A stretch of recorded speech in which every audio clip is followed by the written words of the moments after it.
जैसे प्रधानमंत्री नरेंद्र मोदी आशान्वित है इस दौरे को लेकर, वैसे ही पूरा देश भी है।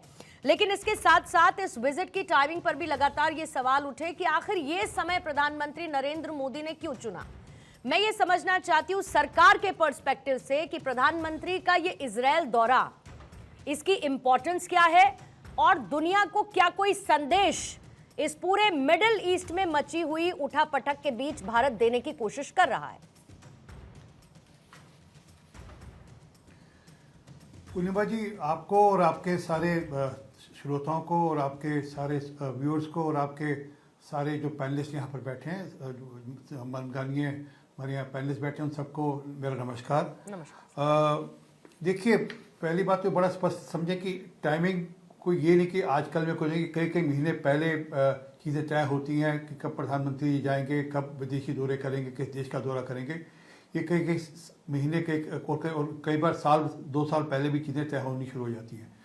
ये प्रधानमंत्री जी का दूसरा दौरा है 2017 के बाद, अब ये दूसरा दौरा है और पहली बार होगा कि प्रधानमंत्री जी वहाँ पर देश के पहले प्रधानमंत्री होंगे जो कि वहाँ के संसद को एड्रेस करेंगे और दुनिया भर में एक संदेश जा रहा है कि हमारा और जो इजराइल के संबंध हैं, हमारे और इजराइल के जो कूटनीतिक संबंध हैं उनके ऊपर भी, और जो हमारे जो आने वाले दिनों में डिफेंस में, सुरक्षा के मामले में, चाहे वो काउंटर टेररिज्म के मामले में हो, चाहे वो विज्ञान और प्रौद्योगिकी के मामले में हो, चाहे वो एग्रीकल्चर और वाटर मैनेजमेंट के मामले में हो, इन सब विषयों पर हमारे अलग अलग समझौते और अलग अलग करारनामे होंगे। तो बड़ा स्पष्ट है कि एक नए प्रकार की सोच के साथ और एक इस सोच के साथ कि दुनिया के अंदर किस प्रकार से शांति भी हो, उसकी भी चिंता है। और यहाँ तक मिडिल ईस्ट की बात है, मिडिल ईस्ट भी ऑन बोर्ड है इस मामले में। ये नहीं कि मिडिल ईस्ट कहीं से अलग थलग पड़ा हुआ जाए, मिडिल ईस्ट से कहीं बातचीत नहीं हो रही, मिडिल ईस्ट भी ऑन बोर्ड है, यूएई ऑन बोर्ड है। और मिडिल ईस्ट भी चाहता है कि इस पूरे क्षेत्र में शांति हो और उसमें प्रधानमंत्री जी एक अग्रसर रोल प्ले करें, ऐसा भी मिडिल ईस्ट चाहता है और उसमें प्रधानमंत्री जी सुनिश्चित चिंता करेंगे। ठीक है। अनुमा आचार्य जी, प्रधानमंत्री नरेंद्र मोदी का इजरायल पहुंचना, फिर उसके बाद उनके स्वागत की तस्वीरें भी हमने देखी, लेकिन इसके साथ साथ कांग्रेस की तरफ से ईरान के साथ हमारे रिश्ते नहीं बिगड़ने चाहिए, ईरान के साथ भी हमारे रिश्ते अच्छे रहने चाहिए, इन तमाम बातों का जिक्र किया गया है। आपको लगता है कि भारत आज उस पोजीशन में है और भारत उस विश्वसनीयता के साथ आगे बढ़ रहा है जहां पर एक संतुलन बनाए रखने की कैपेसिटी इस देश में है, और न सिर्फ ये देश के लोग मानते हैं बल्कि दुनिया भी इसी तरीके से भारत को देख रही है। लेकिन क्या भारत का विपक्ष इसे इसी नजरिए से देख रहा है? नमस्कार। आप धर्म की बात है या आपको फख्र की बात लगती है? हमारा जो स्टैंड था नॉन अलाइन मूवमेंट का, उसमें ना रहकर प्रधानमंत्री जी ने जो डिपार्चर किया है, वो डिपार्चर कहीं भी ये नहीं दिखाता कि हम कहीं भरोसेमंद हुए हैं। ये दिखाता है कि एक ब्लैकमेलर जो कि अमेरिका है, जो शायद अडानी जी के कारण या एप्स्टीन फाइल के कारण या फिर निखिल गुप्ता के केस के कारण भारत की सरकार के ऊपर दबाव बनाए हुए है, इसलिए किसानों के हित खराब किए जा रहे हैं।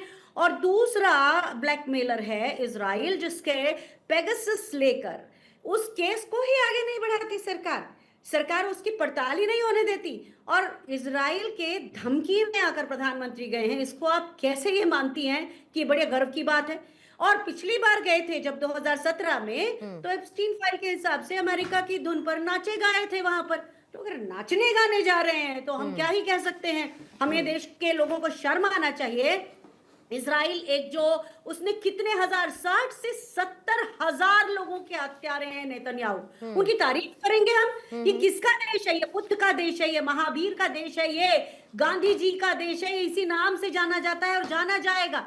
हत्यारों के देश के राष्ट्रपति के पास जाके, प्रधानमंत्री के पास जाके हमारे साहब जवाब दें, इसका जवाब देंगे, लेकिन एक चीज बताइए अनुमा आचार्य जी, मैं थोड़ा सा I will just flip the coin. अभी आप होते इधर तो क्या करते?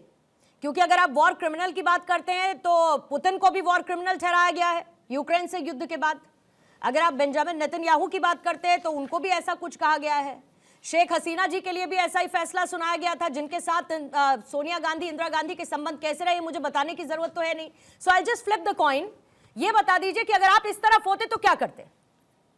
बड़ी कमाल की बात है। देखिए, कांग्रेस की सरकारों ने कभी भी समझौते नहीं किए हैं। अच्छा। हम नॉन अलाइंड रहे हैं, लेकिन जिस वक्त हमारी सरकार थी, पुतिन के इस तरह की चीजें सामने नहीं आई थी कि वो पूरी जिंदगी भर के लिए राष्ट्रपति बनना चाहते। ये सब नहीं हुआ था। हमारी सरकारें हमेशा कभी भी पॉपुलरिज्म की तरफ नहीं जाती, कभी नहीं गई। इसीलिए देश का एक बड़ा नाम था हमारा। आज क्या है, चीन के सामने हम झुके चले जा रहे हैं। हमको लगता है कि हमने बड़े अच्छे काम किए, लेकिन चीन हमारी सरहदों में आया घुसा हुआ है। श्रीलंका से हमारे संबंध अच्छे नहीं हैं।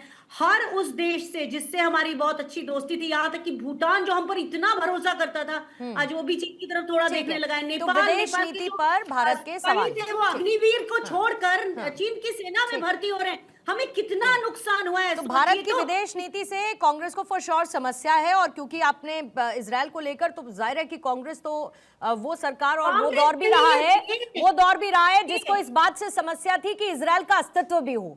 और यही वजह रही कि 60 सालों तक, 70 सालों तक कोई भी हमारे राजनयिक संबंध इजरायल के साथ रहे नहीं है। सिंह साहब जवाब देंगे। इसी बीच में शशांक जी भी जुड़ चुके हैं। शशांक जी, आपके पास भी आऊंगी। सिंह साहब जवाब दीजिएगा।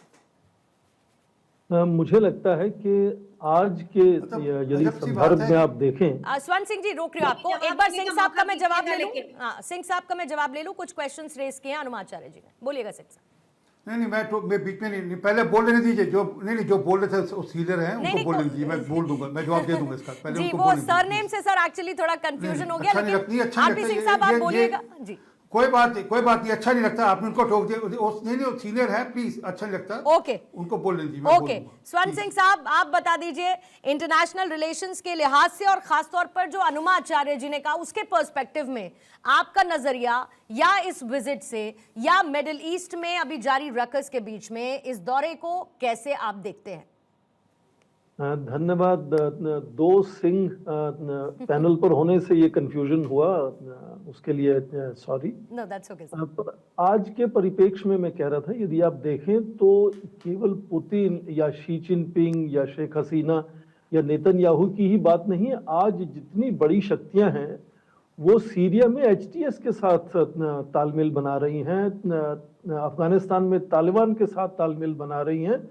तो शायद आज का जो संदर्भ है उसमें काफी बदलाव आया है, और बड़ी शक्तियां जो हैं वो यथार्थ को सामने रखकर और व्यवहारिक तौर पर किस तरह से अपने देश को कुछ फायदा हो सकता है उसको लेकर मुझे लगता है ज्यादा एक तरह से जागरूक रहती हैं।